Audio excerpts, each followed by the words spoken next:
Happy holidays everyone, and welcome to probably the last major news bit from around the PC world in 2021. The year may be coming to a close, but that doesn't mean there isn't still a lot of things going on. Today I'm going to go over more new GPU releases from Nvidia. Now you didn't think they were actually going to slow down, did you? There's also been some real shenanigans going on around HDMI 2.1, and hopefully I can shed some light on that. And a huge win for Right to Repair with Dell's unveiling of its concept Luna. Look, I know there's a honey glazed ham waiting for you at the table, so let's get this package ripped open so that you can get back to the festivities. Nvidia has never been one to simply not release new products, and right here at the end of 2021, well, they're still churning out new SKUs. Recently, we got an interesting revival of the RTX 2000 series with the RTX 2060 12GB, and it doesn't seem that Nvidia has stopped there with the necromancing. The company has now released the specifications of the RTX 2050, an entirely new SKU within the RTX 2000 series family. But this one comes with some really interesting caveats. Like what, you ask? Mainly, it appears to be a laptop-only SKU and has more CUDA cores than the RTX 2060. Now this could point to making use of the Ampere architecture by way of its doubled-up FP32 units.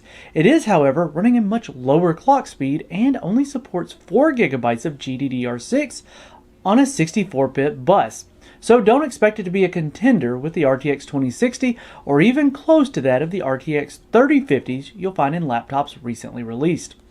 It's odd for sure, and I don't suspect the ray tracing performance will be even worth considering, but there is a big boon for being an RTX card: DLSS support.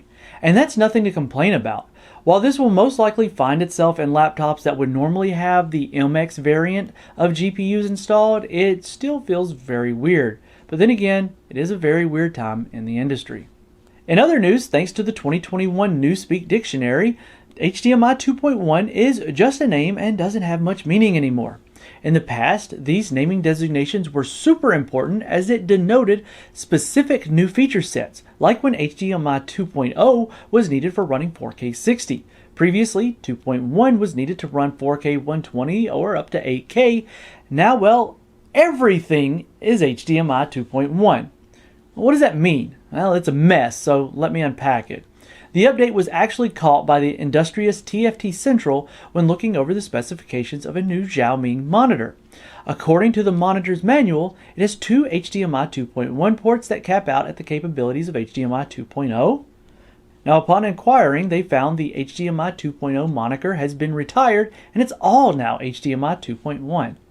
Well, the problem is quite obvious. Not all HDMI 2.1 will be the same, and marketing is happier than ever, I'm sure, but now consumers will be confused and not fully aware of what they're buying.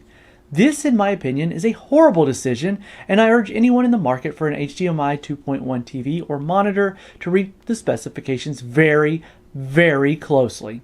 And please share this information with friends and families who are also in the market to help protect them from a bad buying decision. But what's not a bad decision is what Dell has done with its concept Luna.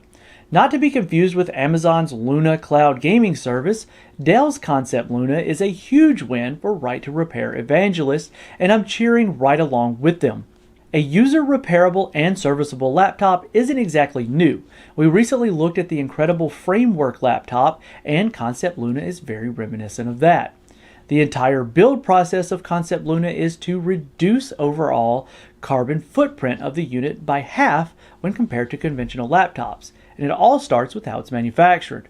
The chassis will be made of aluminum in a plant powered by hydroelectric power, and the motherboard is made using a flax fiber that is held together by water-soluble polymer so that it can be easily broken down and recycled.